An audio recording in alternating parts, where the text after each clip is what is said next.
Oke, siap. Oke, guys semuanya dimanapun kita berada, di rumah, di tempat kos, dimanapun, pastikan siapkan hatimu, kita akan sama-sama beribadah dengan excited. Oke, tim Praise and Worship sudah menyiapkan sesuatu buat kita dan kita sama-sama memuji dan menyembah Tuhan di dalam hadirat Tuhan. Oke, selamat menikmati ibadah kita hari ini. God bless you.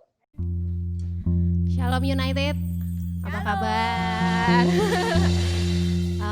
Kita percaya dimanapun kita berada, Tuhan ada beserta dengan kita, amin. Hari ini kita mau sama-sama menyembah Tuhan, kita mau sama-sama memuji Tuhan. So walaupun kita ada di rumah, mari kita siapkan hati kita mau nyembah Tuhan. Haleluya.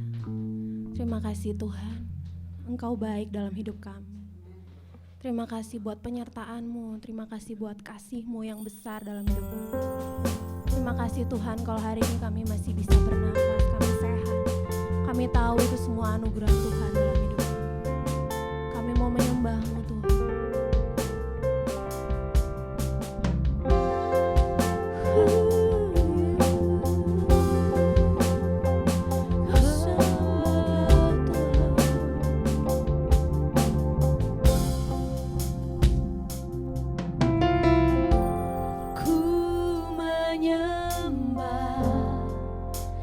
Dalam kudus hadir.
kuasa yang tak terbatas. Ku yakin Kau nyata di sini. Kemenangan terjadi di sini. Ku yakin Kau hadir di sini. Ku rasakan kuasa yang tak terbatas. Ku yakin Kau nyata di sini. Kemenangan terjadi di sini. Kemenangan pemulihan terjadi di sini. Pemulihan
kami percaya Tuhan, dimanapun kami berada Tuhan, kami tahu kuasa-Mu nyata dalam hidup kami.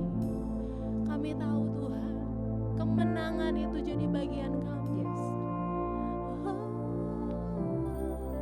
Let's worship Him. Kami sembah Kau Tuhan, Kau yang layak terima pujian. Kau layak Tuhan menyembah-Mu segenap hatiku.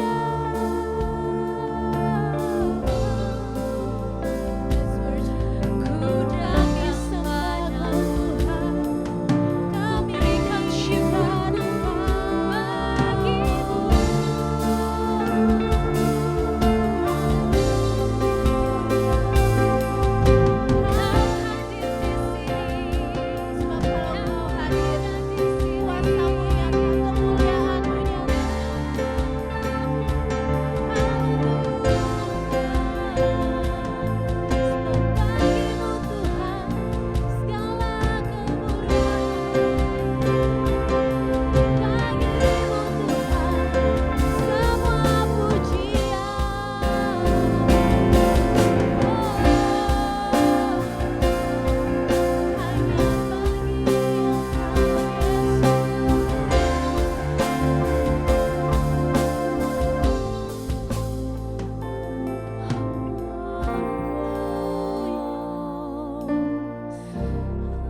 Segala kemuliaan, segala puji syukur, segala hormat Tuhan ya Yesus.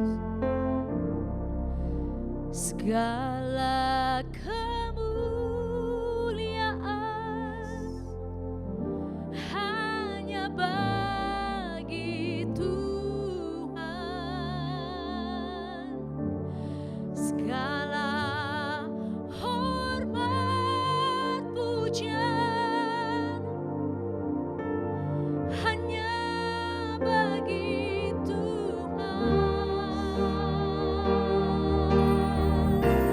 Kuasa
terbatas, ku yakin Kau nyata di sini. Come on, semuanya sama-sama naikkan pujian ini. Dimanapun engkau berada, terjadi di sini. ku yakin Kau hadir di sini. Ku rasakan kuasa yang tak terbatas. Ku yakin Kau nyata di sini. Kemenangan terjadi di sini. Ku yakin Kau hadir di sini. Kau ada di tengah-tengah kami. Kami yakin Kau ada di tengah-tengah umat-Mu, Tuhan. Kuasa yang Kau tidak meninggalkan setiap anak-anak-Mu. Kuasa-Mu tidak terbatas.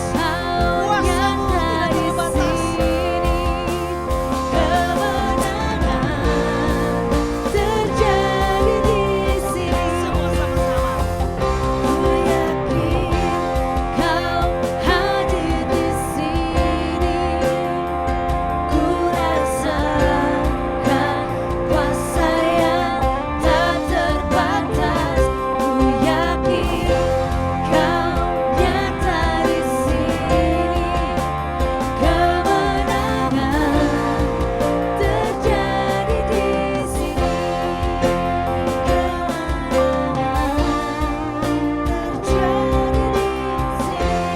Semua kesembuhan terjadi di sini.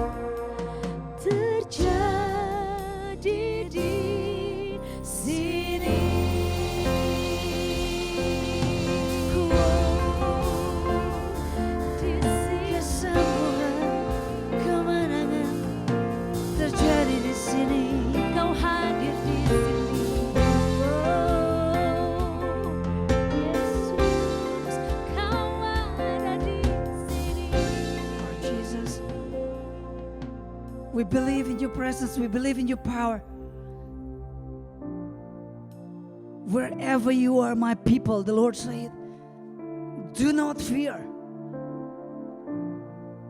Do not fear, because I'm with you. Because I'm with you. I will never leave you alone. Aku tidak pernah meninggalkan engkau because I'm a good father for you. Aku adalah Tuhan yang baik. Aku adalah Bapa yang baik.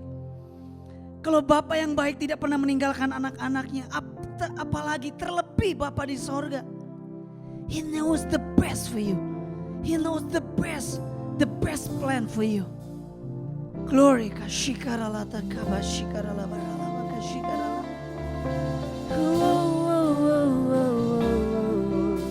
Jesus,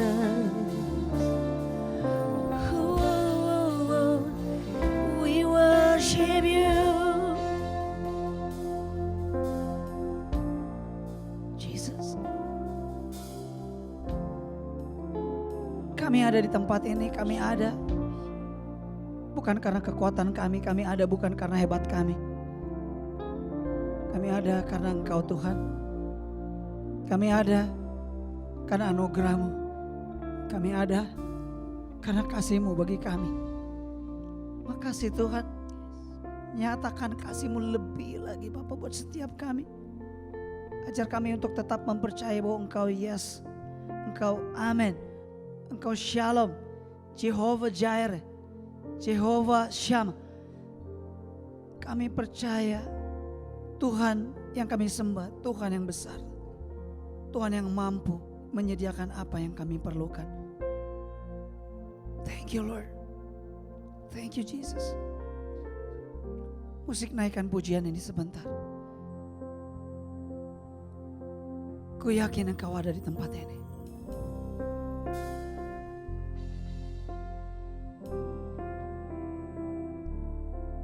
Feel His presence.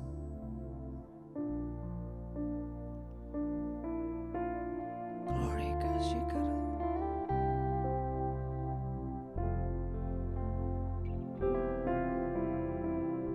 Jesus.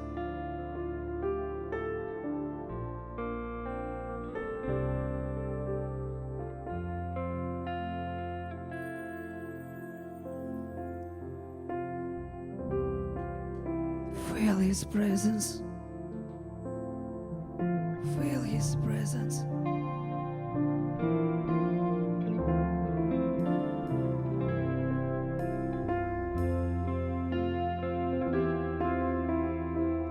Come on, church. Worship Him wherever you are.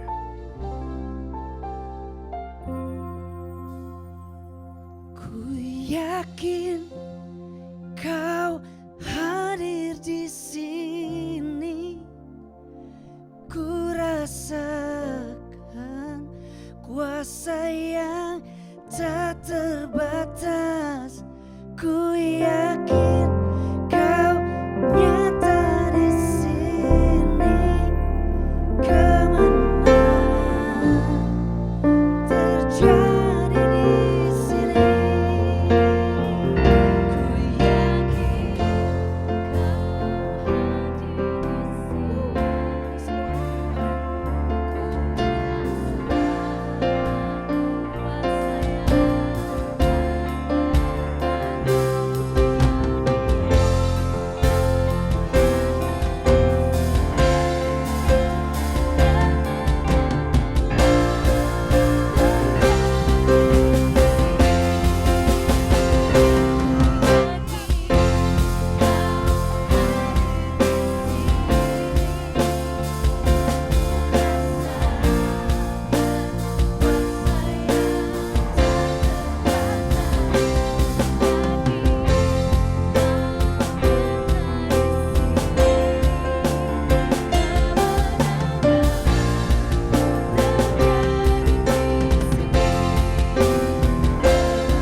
Lord Jesus, we open our heart.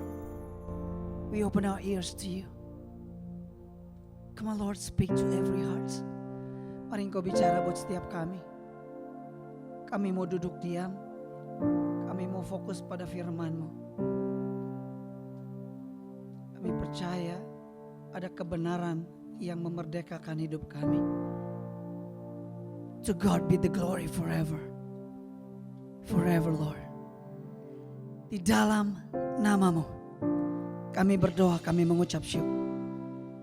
Semua, siapapun saudara, dimanapun saudara berada, yang percaya bahwa Tuhan kita Tuhan yang besar, Tuhan yang dahsyat, sama-sama katakan amin. Wow, luar biasa.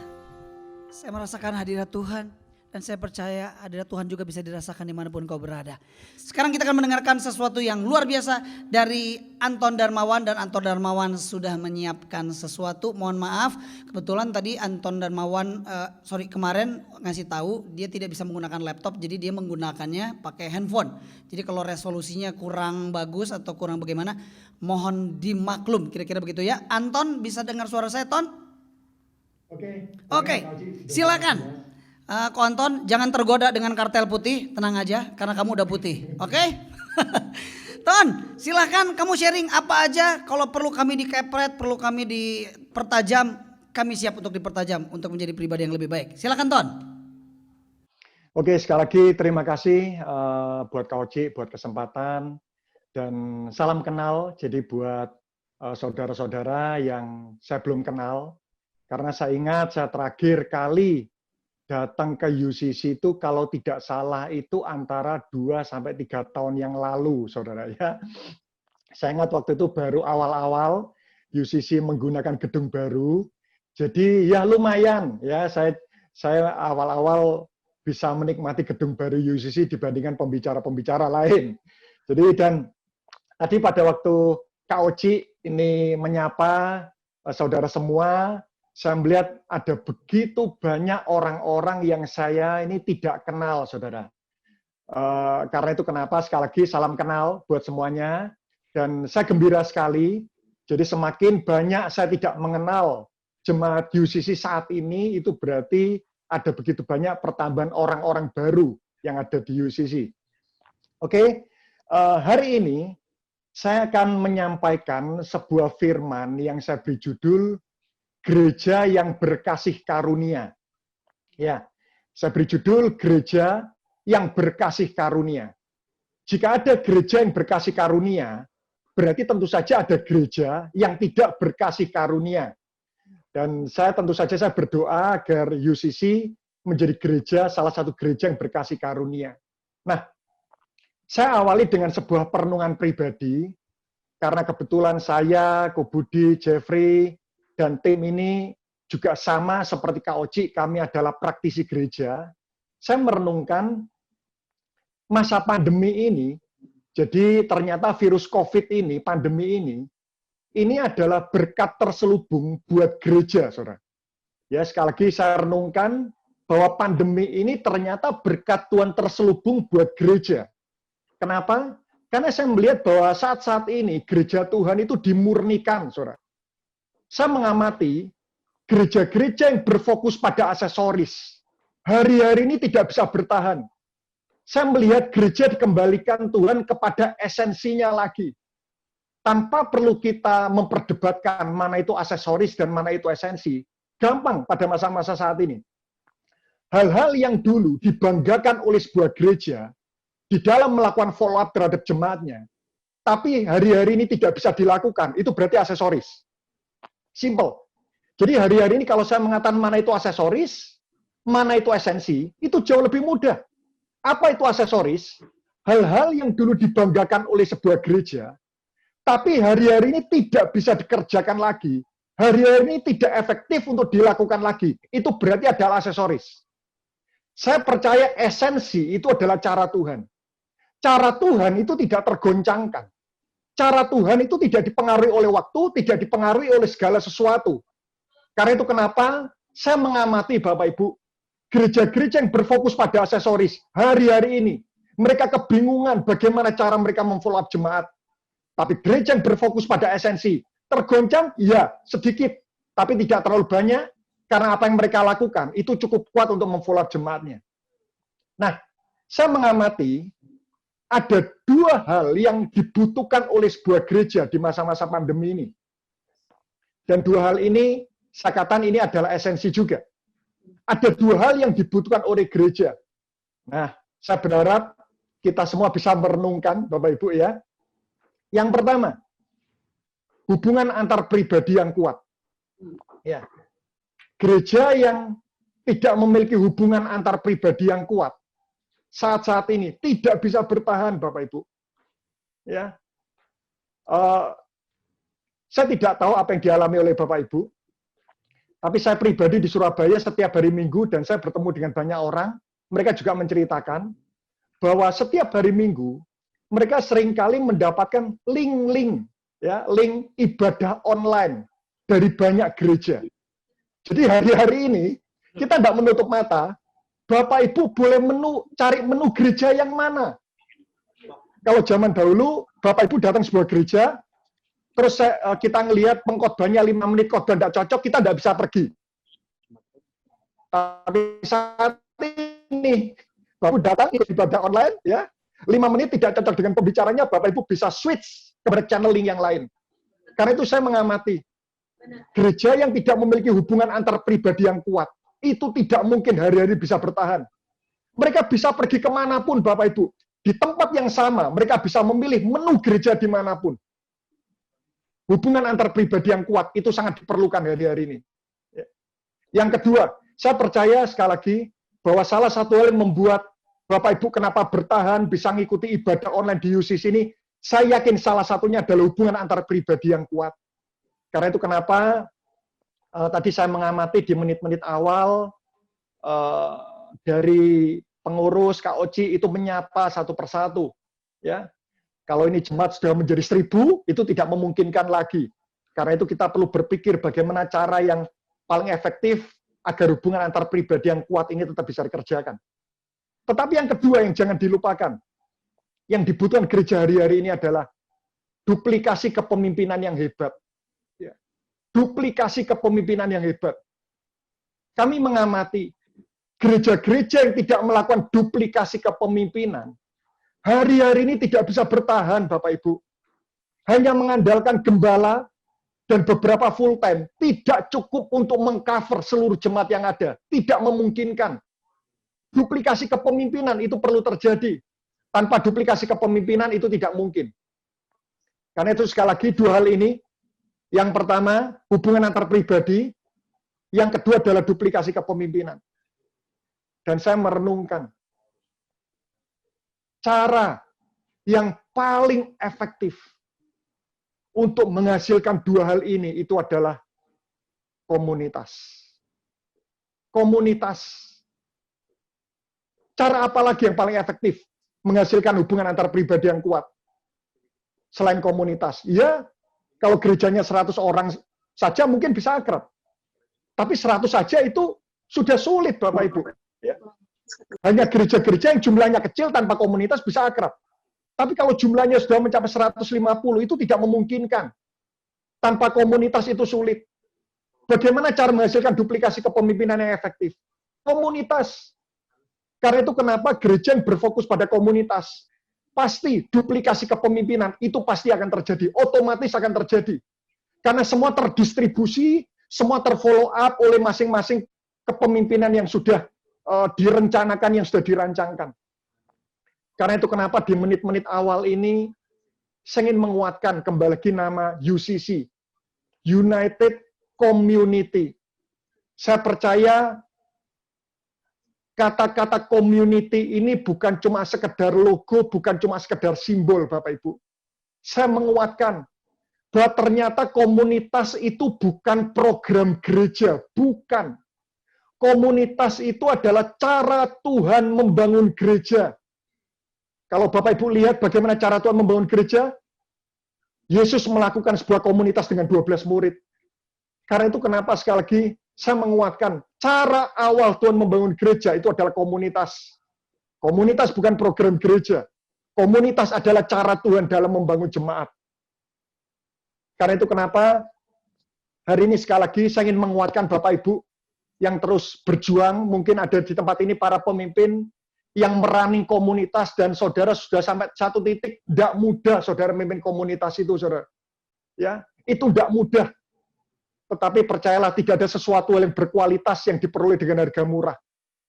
Karena merancangkan, merunning sebuah komunitas itu susah. Karena itu kenapa waktu komunitas itu berhasil, pasti ada sesuatu yang berkualitas yang pasti akan dihasilkan. Ya.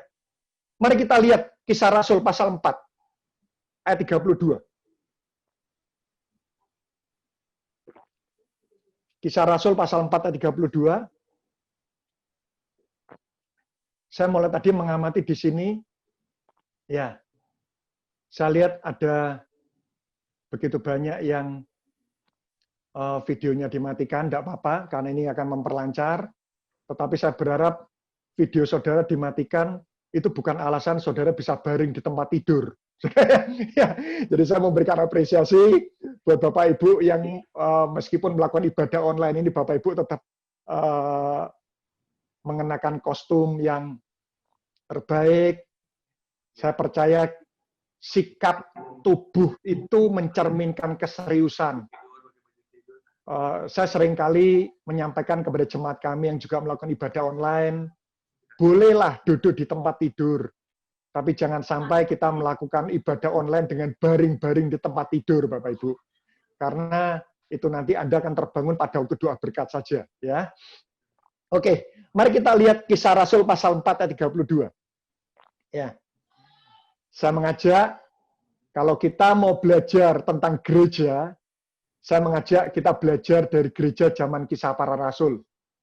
Karena semua para ahli teolog itu sepakat manifestasi gereja yang paling sempurna yang pernah ada di muka bumi ini, itu adalah gereja zaman Kisah Para Rasul. Mari kita lihat Kisah Rasul pasal 4 ayat 32. Perikopnya tentang cara hidup jemaat yang mula-mula. Adapun kumpulan orang yang telah percaya itu, mereka sehati dan sejiwa. Dan tidak seorang pun yang berkata bahwa sesuatu dari tetapi segala sesuatu adalah kepunyaan bersama. Nanti saya perlu jelaskan tentang segala sesuatu kepunyaan bersama. Bukan berarti setelah ini nanti Bapak Ibu melakukan hal-hal yang ekstrim, tiba-tiba semua rekening tabungan dijadikan satu. Bukan itu maksud saya. Nanti saya akan jelaskan. Kita lihat ayat 33. Dan dengan kuasa yang besar, rasul-rasul memberi kesaksian tentang kebangkitan Tuhan Yesus. Dan perhatikan Bapak Ibu, ini poin pentingnya. Dan mereka semua hidup dalam kasih karunia yang melimpah-limpah. Dikatakan di sana, dan mereka semua. Jadi kumpulan orang percaya ini, mereka semua. Jadi kalau kumpulannya itu ada misal 15 orang, itu bukan cuma 10 orang yang hidup dalam kasih karunia, bukan. Mereka semua hidup dalam kasih karunia yang melimpah-limpah. Ini yang saya sebut gereja yang berkasih karunia. Gereja yang berkasih karunia itu adalah semua orang yang ada dalam gereja tersebut. Mereka mengalami kasih karunia yang melimpah-limpah. Bukan cuma 1-2 orang saja. Saya berdoa sekali lagi, jemaat UCC, semuanya hidup dalam kasih karunia yang melimpah-limpah. Nah, di dalam terjemahan lain, itu lebih bagus. Ini yang membuat kenapa saya tertarik topik ini. Dikatakan dalam terjemahan lain, dan Allah memberikan kepada mereka semua hal yang dibutuhkannya. Ini menarik Bapak Ibu. Di sana dikatakan, dan mereka, dan Allah memberikan kepada mereka segala sesuatu yang dibutuhkan. Semuanya. Jadi bukan cuma 1-2 orang, semuanya Tuhan memberikan segala sesuatu yang dibutuhkan.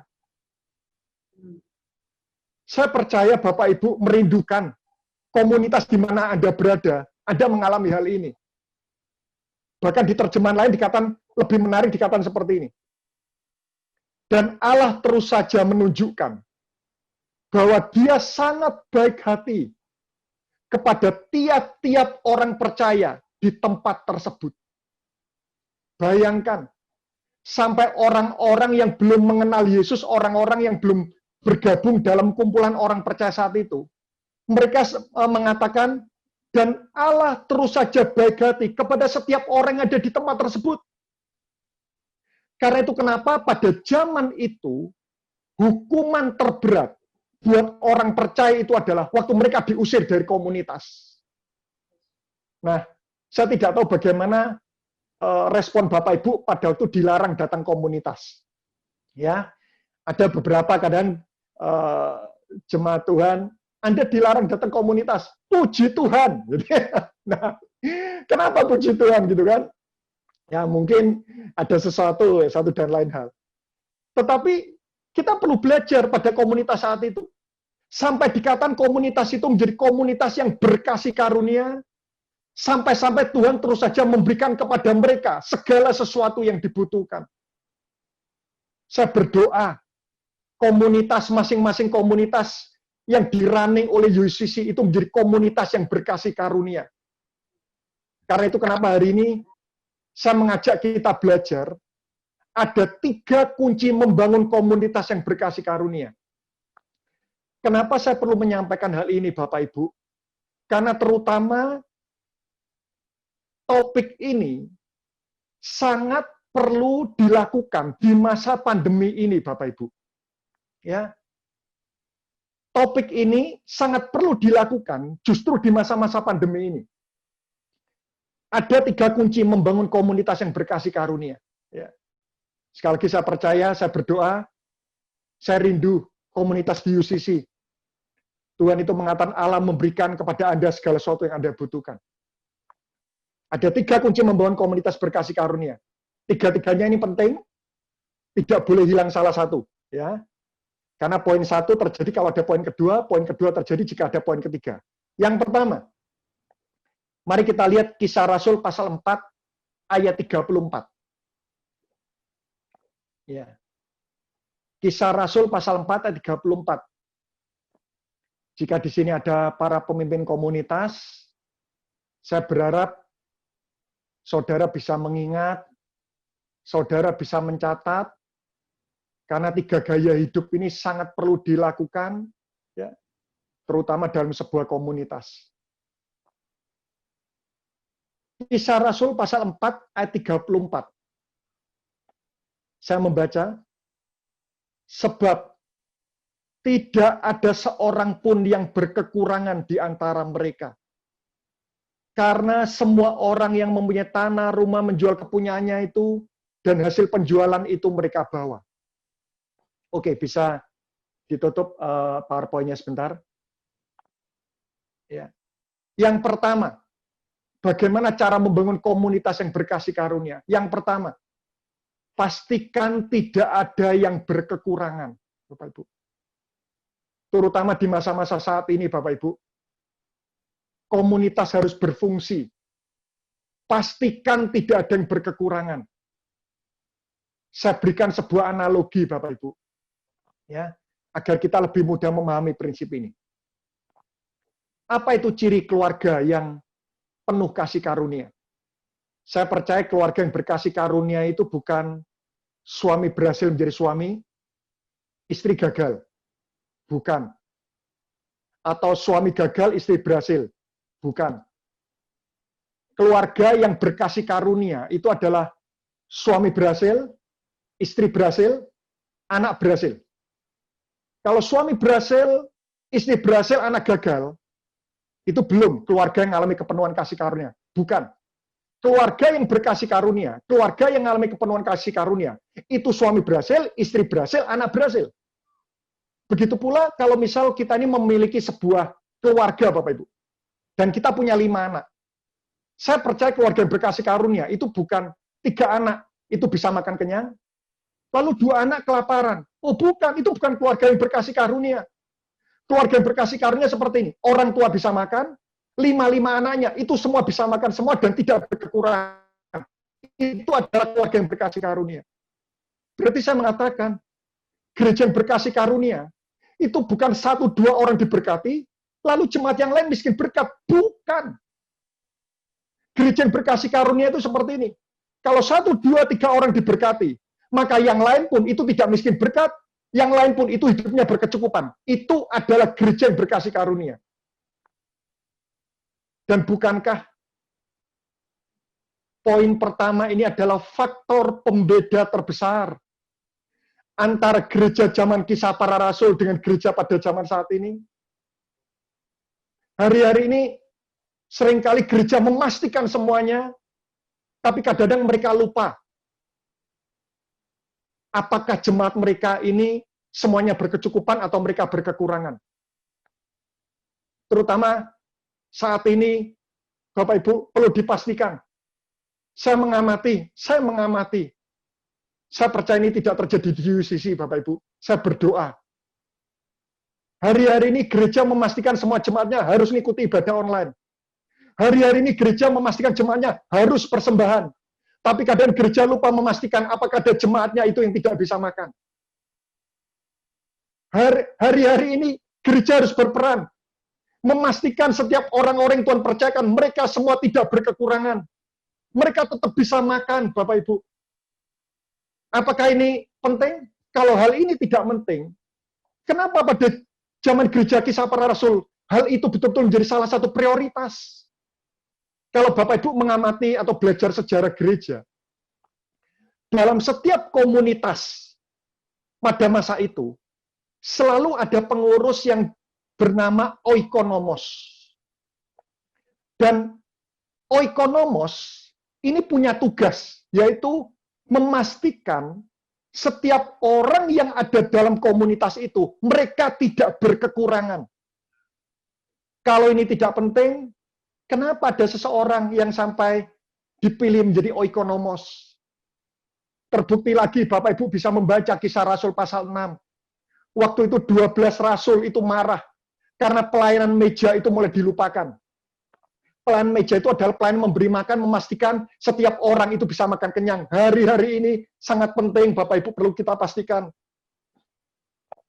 Kalau Bapak Ibu lihat Kisah Rasul pasal 6, sampai-sampai dicari 7 orang yang terkenal baik, penuh hikmat, penuh Roh Kudus, hanya untuk melakukan pelayanan meja, yaitu pelayanan memastikan setiap orang itu bisa makan.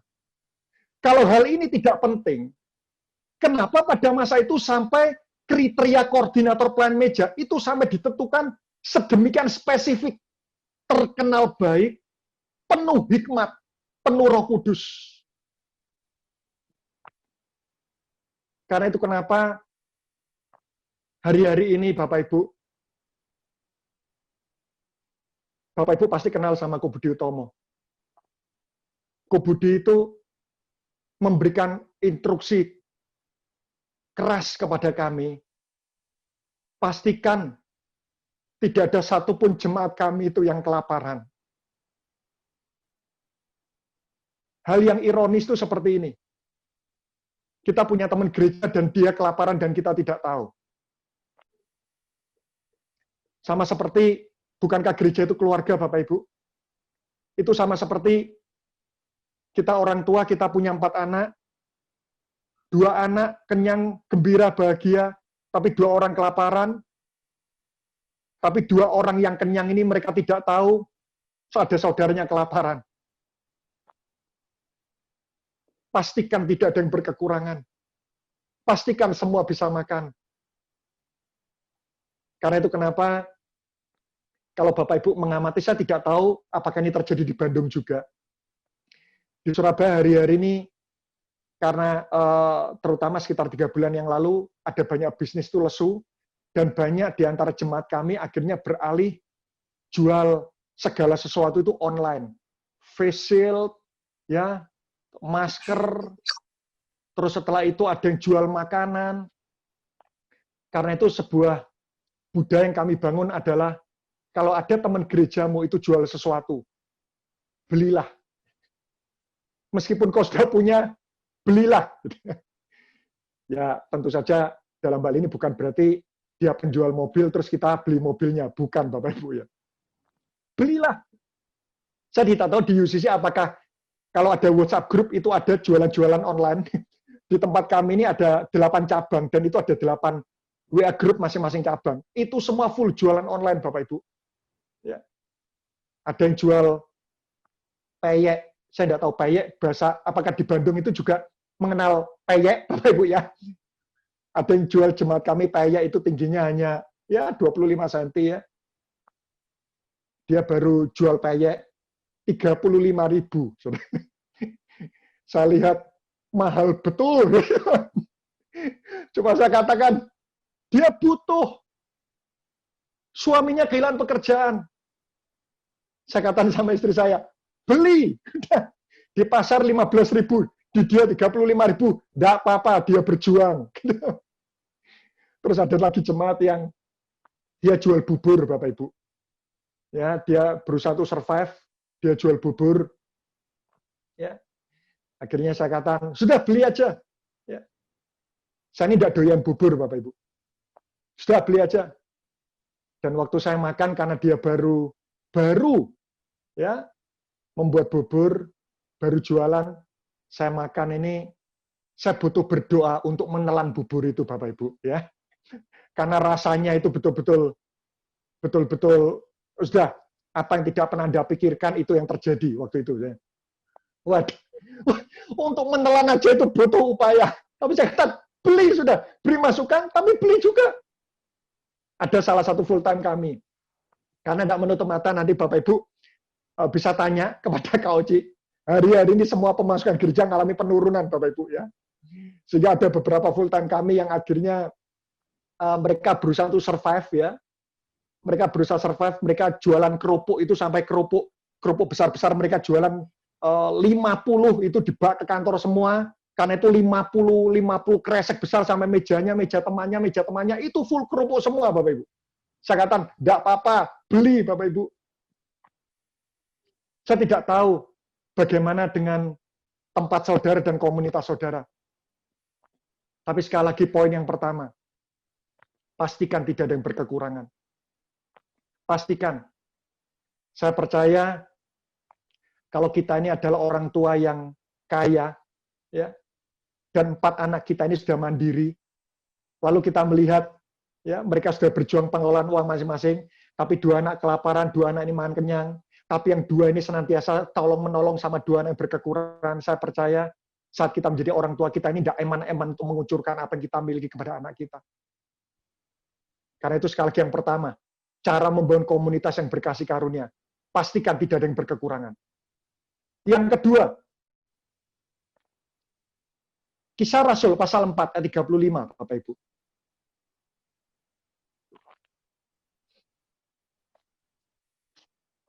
Kisah Rasul pasal 4 ayat 35.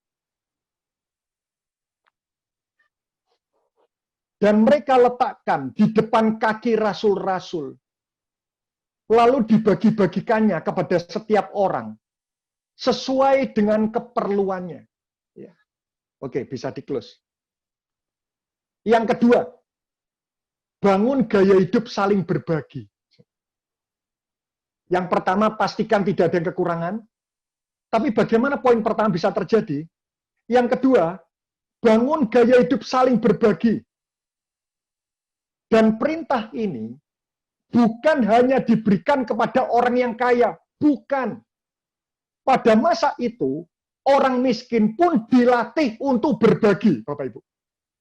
Seringkali ada banyak orang waktu mendengarkan ayat ini, oh, mereka membawa untuk dibagi, ini berarti orang kaya, orang miskin tidak. Bukan, bukan. Pada masa saat itu, orang miskin pun dilatih tetap untuk berbagi. Kenapa? Kita perlu memastikan bahwa anggota komunitas kita, sekekurangan apapun, dia harus dilatih untuk berbagi. Kenapa? Karena jangan sampai mereka miskin, itu karena mereka itu pelit, Bapak Ibu. Karena itu kenapa sekali lagi pada masa itu, orang kekurangan pun, Bapak Ibu bisa melihat janda miskin pun tetap memberikan persembahan yang terbaik di hadapan Tuhan. Itu bukti bahwa orang yang miskin pun tetap harus dilatih untuk berbagi. Kenapa? Kita harus melatih, bahkan orang berkekurangan pun harus berbagi. Mari kita lihat 2 Korintus 9 ayat 8. 2 Korintus 9 ayat 8. Saya percaya hari ini jika ada orang pelit, saudara mendengarkan penjelasan ini, saudara pasti murah hati. Ya, kalau ada orang pelit sudah mendengarkan penjelasan ini tetap tidak murah hati. Waduh, ini Lucifer bisa minder, Bapak Ibu ya. Saya tunjukkan, saya percaya ayat-ayat ini nanti akan membuat Bapak Ibu yang pelit otomatis akan langsung murah hati. 2 Korintus 9 ayat 8. Saya coba jelaskan pelan-pelan.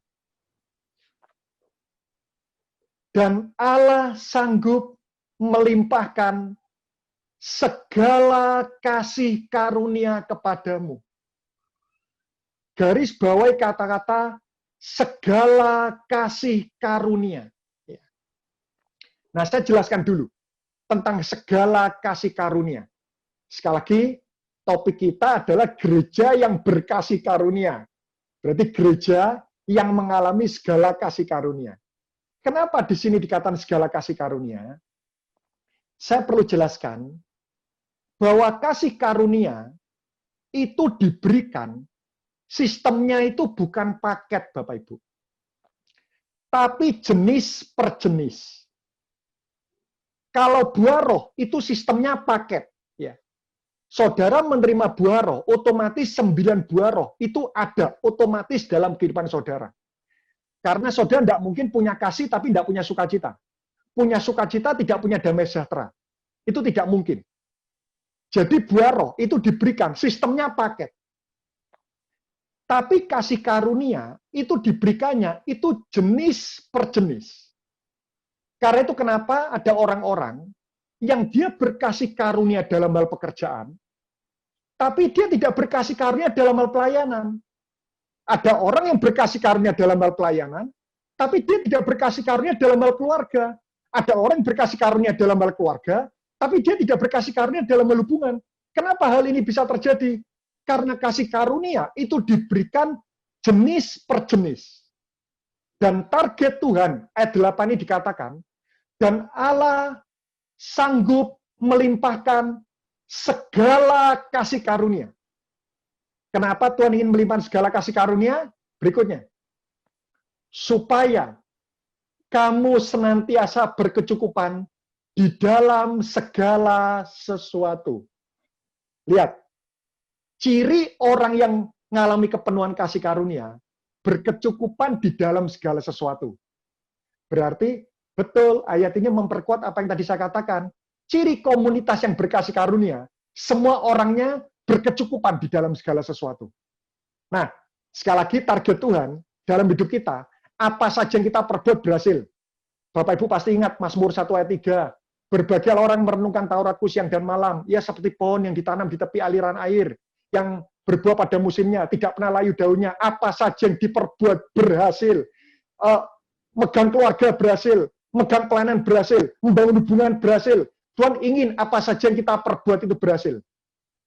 Tetapi pertanyaannya, bagaimana caranya agar kita ini bisa mengalami segala kasih karunia? Kita lihat 2 Korintus 9 ayat yang ke-6. 2 ayat sebelumnya. 2 Korintus 9 ayat yang ke-6. Sekali lagi, target Tuhan dalam hidup kita, Anda mengalami segala kasih karunia. Sehingga Anda berkecukupan di dalam segala sesuatu. Tapi bagaimana ayat 8 itu bisa terjadi? Kuncinya di ayat yang ke-6. Camkanlah ini. Orang yang menabur sedikit, sedikit. Orang yang menabur menuai banyak. Ya, menabur banyak, menuai banyak. Tanya kepada Bapak Ibu. Kalau Bu menabur 2 benih mangga, Anda akan menuai berapa pohon mangga? Nabur 2, pasti nuai 2. Pak, saya ini nabur 2, nuainya 3, Ibu ya. Atau satunya ini diberi teman ya.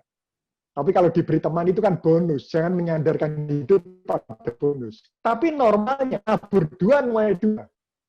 Nabur 5 nuai 5. Karena itu kenapa? Di masa kekurangan ini Anda tetap harus menabur, karena nabur sedikit nuai sedikit, nabur banyak nuai banyak. Karena itu kenapa pada masa saat itu orang miskin pun tetap harus dilatih untuk menabur. Karena semakin Anda menabur, semakin Anda menuai. Itu adalah hukum tabur tuai. Nabur banyak, nuai banyak. Nabur sedikit, nuai sedikit, Bapak Ibu. Kalau boleh, saya ingin cerita. Sekali lagi saya tidak tahu bagaimana kondisi Persekutuan Doa dan Gereja di Bandung. Tetapi hari-hari ini gereja-gereja di Surabaya dan persoalan-persoalan doa pun ini juga mengalami banyak kesulitan dalam hal finansial.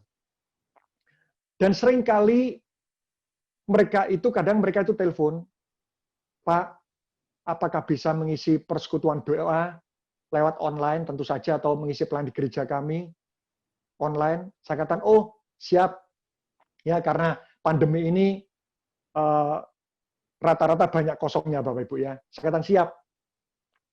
Terus mereka mengatakan, dan ini bukan 1-2 orang, ini banyak Bapak Ibu. Tapi Pak, mohon maaf,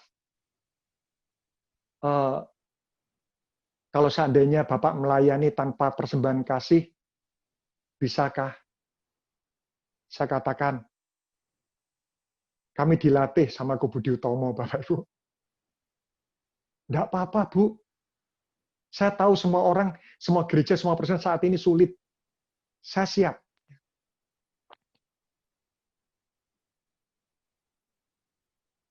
Apakah hidup kami mudah? Tidak mudah juga.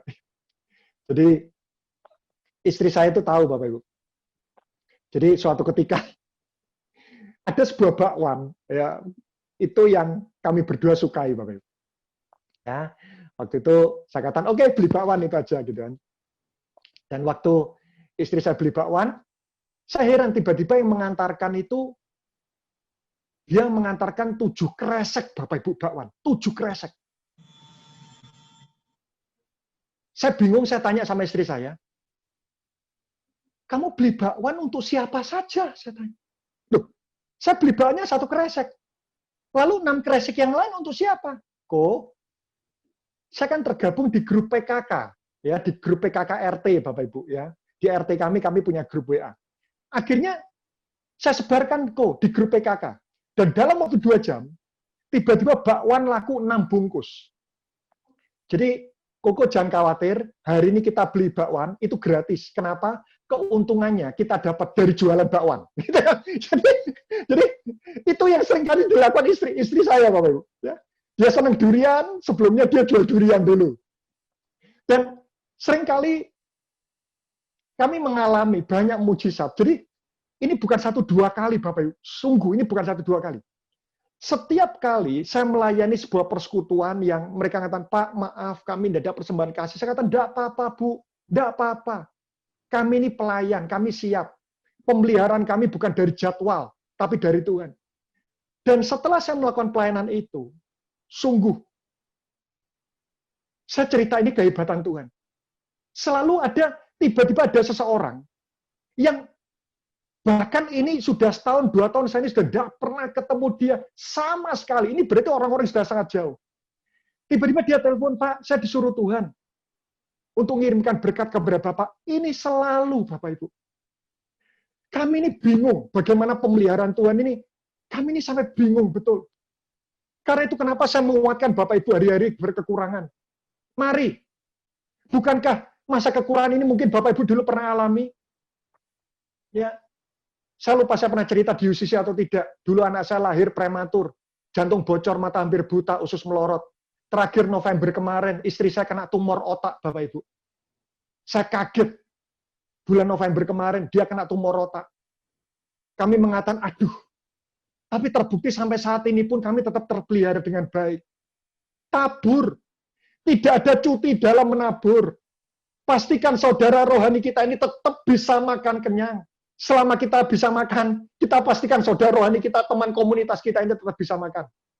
Nabur sedikit, nuai sedikit. Nabur banyak, nuai banyak. Galatia 6 ayat yang ke-7. Mari kita lihat lagi. Untuk menguatkan apa yang saya sampaikan. Galatia 6 ayat yang ke-7. Jangan sesat. Allah tidak membiarkan dirinya dipermainkan. Karena apa yang ditabur orang, jenis itu juga yang akan dituainya. Jenis yang kita tabur akan menentukan jenis yang akan kita tuai.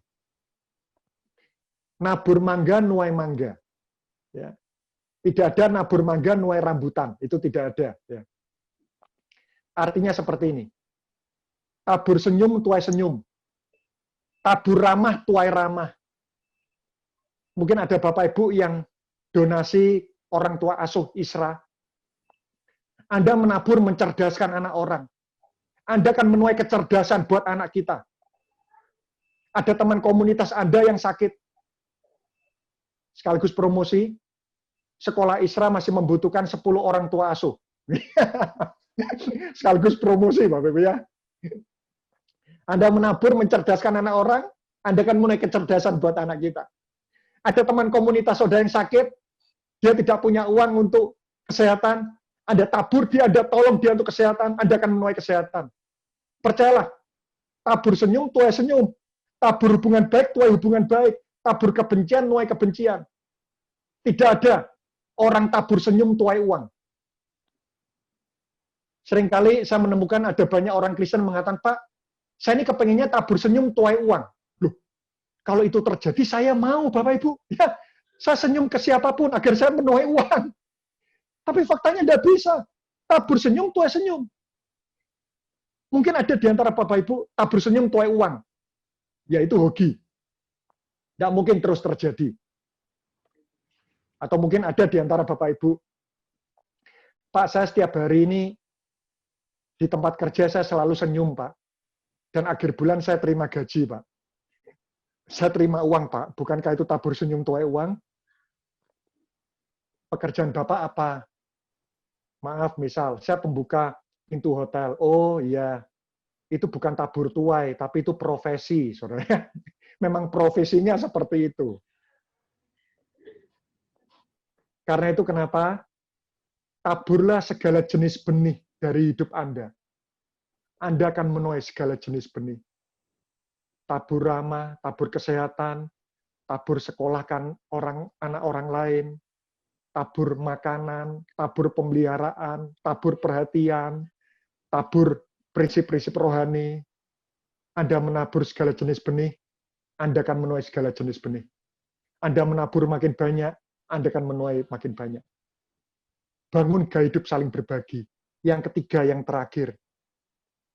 Kisah 4 ayat 37, Bapak Ibu.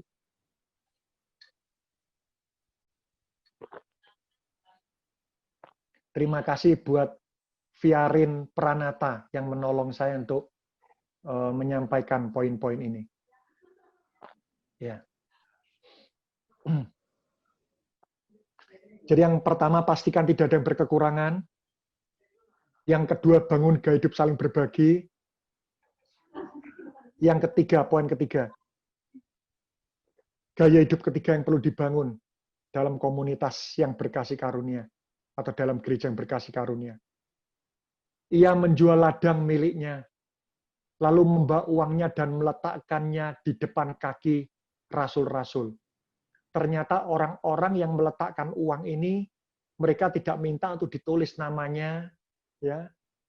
Mereka tidak meminta kepada rasul-rasul itu untuk mengingat apa yang dia lakukan, tidak.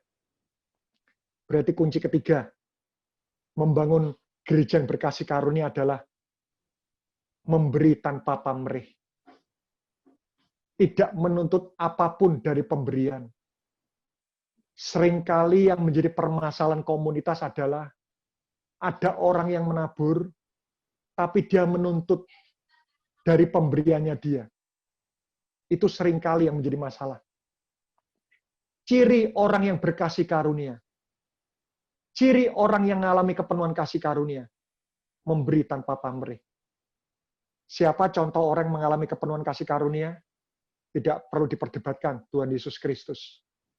Dia adalah pribadi yang sangat berkasih karunia. Dan terbukti, kasih tanpa syarat, pengorbanan tiada henti, ya, melayani kita sampai mati. Allah kita memberi tanpa pamrih. Karena itu kenapa, Bapak Ibu, 3 poin ini saya berdoa menjadi gaya hidup komunitas di UCC. Saya berdoa agar komunitas dan gereja Bapak Ibu penuh kasih karunia. Yang pertama, pastikan tidak ada yang berkekurangan. Pastikan agar waktu kita melewati masa pandemi ini, semua jemaat di UCC, matanya bisa terpana, mulutnya ini bisa terkagum-kagum, betapa hebatnya Tuhan memelihara kehidupan seluruh jemaat di UCC. Tapi yang pertama ini bisa terjadi kalau poin kedua dilakukan. Bangun gaya hidup saling berbagi. Yuk, para pemimpin komunitas, mulai turun ke bawah. Saya percaya Bapak Ibu yang sudah melakukan, terus lakukan. Mereka pastikan anak-anaknya tetap bisa sekolah, mereka tetap bisa makan, pastikan itu semuanya. Dan yang ketiga, memberi tanpa pamrih. Saya percaya, seharusnya setelah lewat masa pandemi ini, gereja yang menjalankan esensi, pasti hubungannya pasti akan semakin karib. Mari kita berdoa. Ya Tuhan. Bapa, di dalam nama Yesus, kami berterima kasih buat pesan-Mu buat kami, Tuhan. Kami percaya, sekali lagi pandemi ini adalah berkat Tuhan terselubung buat setiap orang percaya. Justru di masa-masa saat ini, kualitas anak-anak-Mu ini akan bisa muncul dan terbukti. Ya, kami semua pasti mengalami kesulitan hari-hari ini. Tetapi, jika kami percaya Allah pemelihara kehidupan kami, tidak ada cuti dalam menabur, tidak ada pensiun dalam memberi. Karena justru masa-masa sulit itu adalah masa-masa keemasan kami, di mana kami tetap memberikan yang terbaik buat Tuhan dan buat sesama. Memberi pada saat kami berlimpah itu mudah, tapi memberi pada saat hidup kami sulit, itu tidak mudah. Karena itu, saat-saat ini adalah momen keemasan buat kami, untuk kami memperhatikan sesama kami, untuk kami bisa memastikan orang-orang di sekeliling kami, mereka tetap bisa tercukupi dengan baik. Bukankah Engkau mengatakan segala sesuatu yang kami lakukan terhadap orang yang paling hina kami lakukan buat Tuhan? Karena itu kenapa waktu kami ini, hidup kami ini penuh kasih karunia, menolong, memperhatikan orang-orang berkekurangan, Tuhan semakin melimpahkan anugerah kepada kami. Karena waktu kami melakukan hal itu semua, kami sedang melakukan terhadap pribadimu sendiri. Engkau berkata, berbahagialah orang-orang murah hati, karena mereka akan makin dapat kemurahan. Berarti seberapa banyak kemurahan yang akan kami dapatkan, itu tergantung seberapa banyak kemurahan yang kami lepaskan. Semakin kami melepaskan kemurahan, semakin kami mendapatkan kemurahan. Terima kasih. Berkati firman-Mu, sempurnakan hidup kami, sempurnakan kami semua yang telah mendengarkan, agar Roh Kudus memberikan kepada kami keyakinan untuk kami ini bisa melakukan kebenaran firman-Mu. Hanya di dalam nama Tuhan Yesus Kristus, dan kita sama-sama berkata, amin.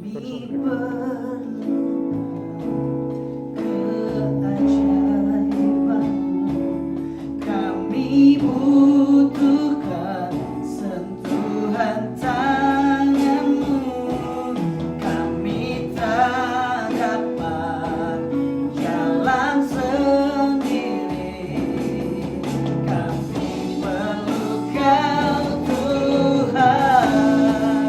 Oh, kami perlukan keajaiban-Mu, kami butuhkan sentuhan tangan-Mu, kami tak dapat jalan sendiri, kami perlu Kau Tuhan.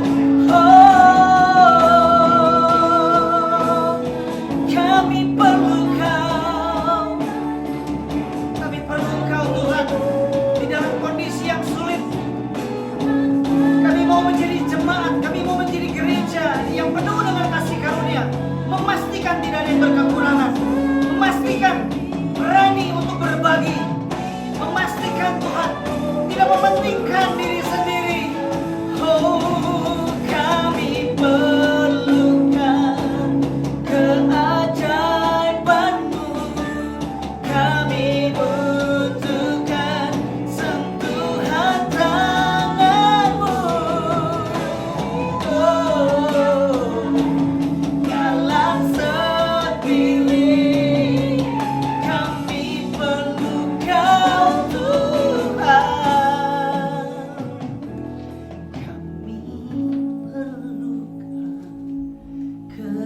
keajaiban-Mu, kami butuhkan sentuhan tangan-Mu, kami tak dapat jalan sendiri, kami perlu Kau Tuhan.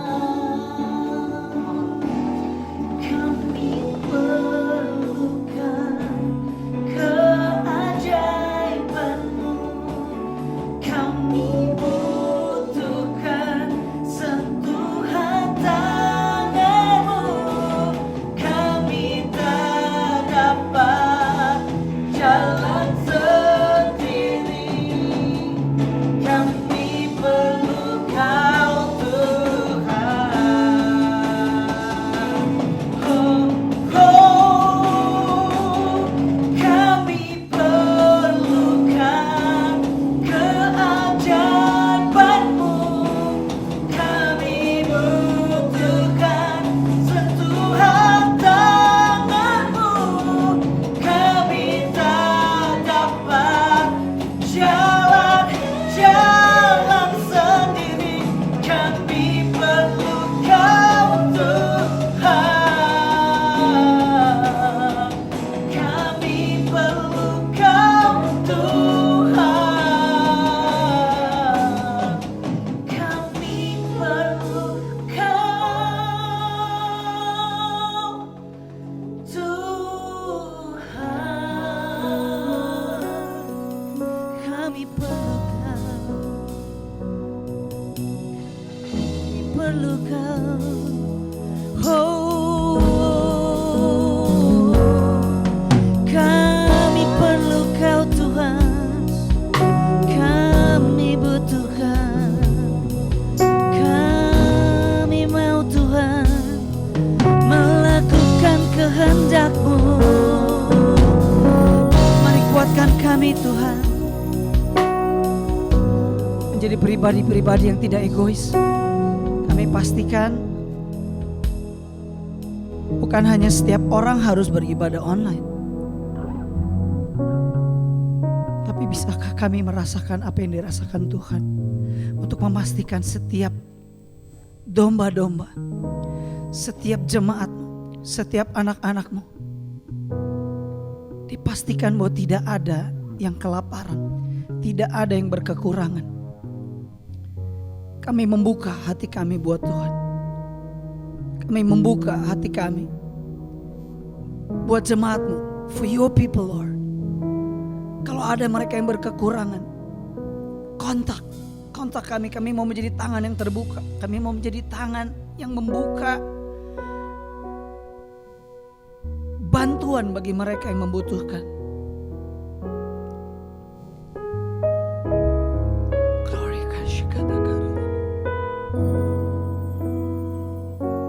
Kami mau menjadi orang-orang yang tahu berbagi sekalipun di masa-masa yang sulit. Dan kami mau belajar untuk menabur bukan karena pingin menuai.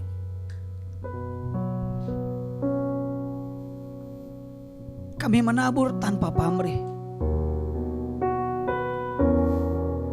Kami menabur bukan karena kami ingin mendapat sesuatu. Kami menabur bukan karena kami pencitraan. No. Come on church, come on. Feel His presence, feel His heart. Mari pastikan kita semua di tempat ini, kami semua dalam keluarga besar United boleh merasakan apa yang Tuhan rasakan. Kami minta kepekaan dari Tuhan untuk bisa belajar untuk memikirkan apa yang sedang digumulkan oleh orang lain. Speak to us Lord. Not just word. Bukan cuma firman yang Kau keluarkan, yang kami pelajari, tapi sampaikan kepada kami siapa yang perlu kami bantu, siapa yang perlu kami tolong Lord. Kami mau buka telinga kami mau buka hati kami mau buka mata kami untuk bisa memandang yang berkekurangan dan punya hati sama seperti Engkau yang rela berbagi, bahkan nyawamu tidak disayangkan. Lord, thank you for your love. Jadikan kami the agent of love, to share your love to the needy people Lord. Thank you Lord, thank you Lord. Kuatkan kami. We need you God. We need you Lord. We need you Lord. Hallelujah. Hallelujah. Kami perlukan keajaiban-Mu. Kami butuhkan sentuhan tangan-Mu. Kami tak dapat jalan sendiri. Kami perlu Kau Tuhan.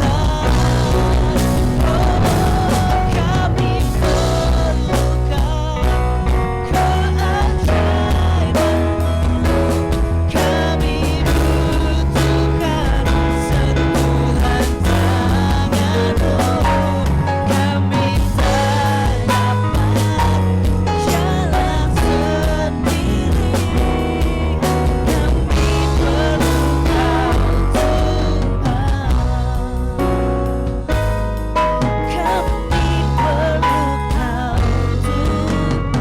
Kami perlu Kau Tuhan. Kami perlu Kau Tuhan.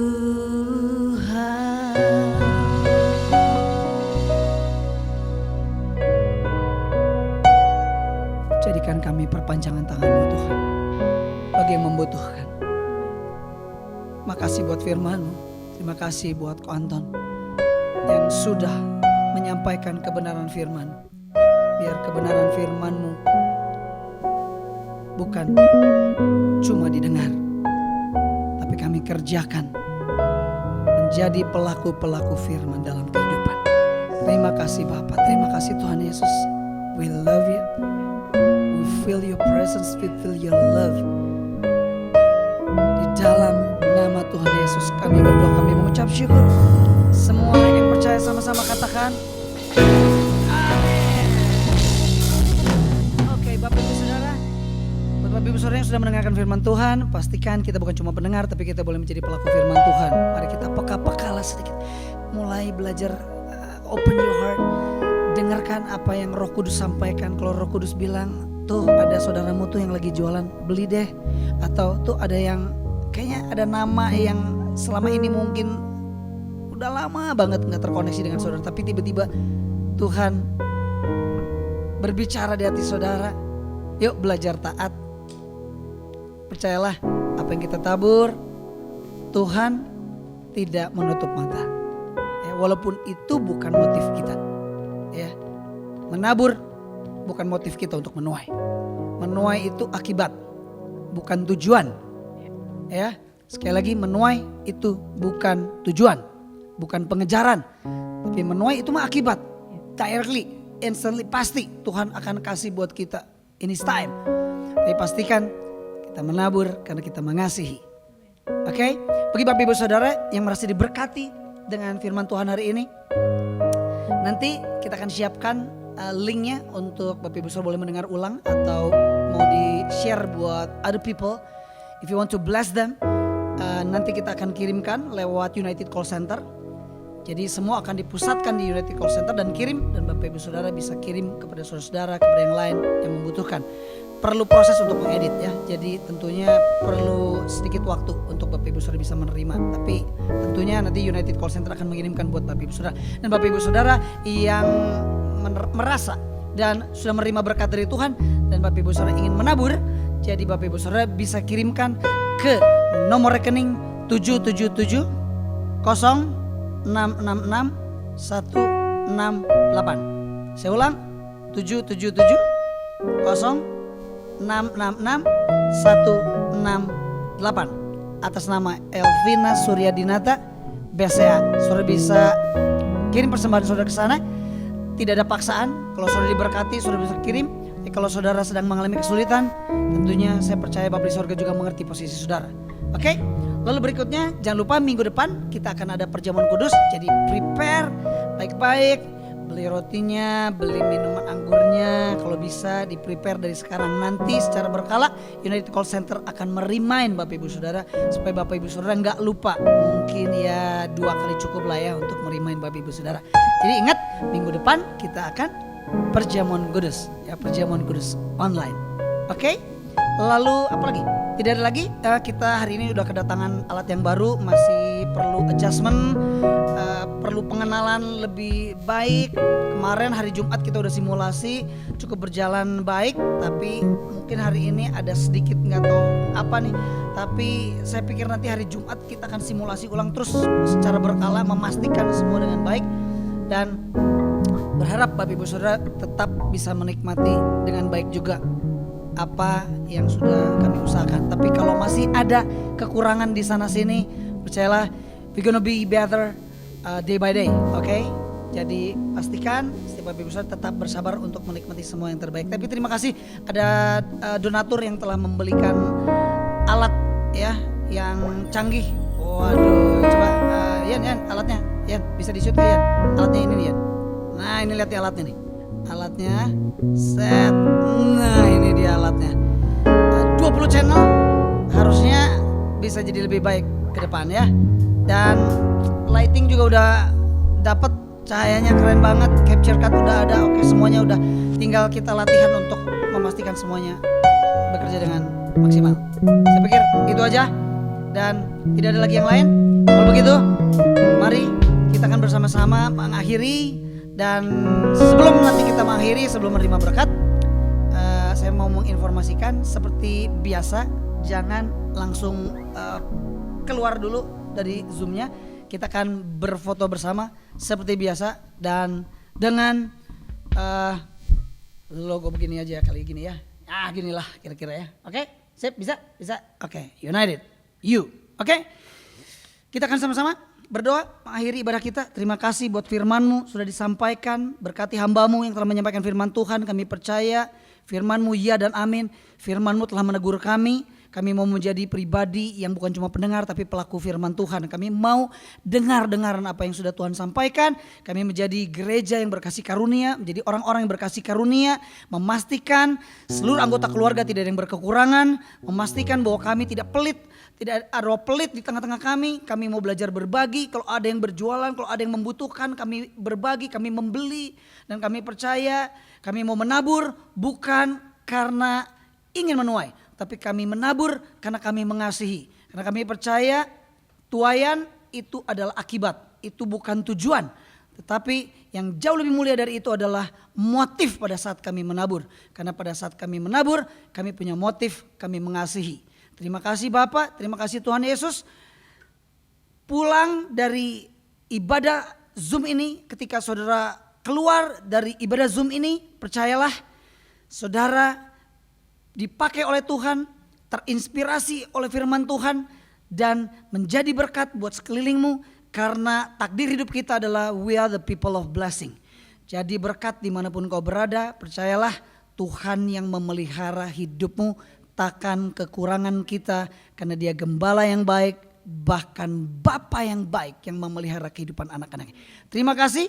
Di dalam nama Tuhan Yesus kami berdoa mengucap syukur. Semua yang percaya sama-sama katakan amin. Oke, foto dulu.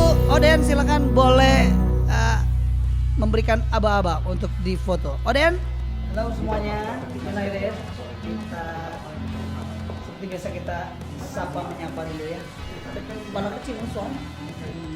Saya mau thank you dulu buat Powol karena hari ini Powol karena hari ini konsumsinya disediakan oleh Powol. Jadi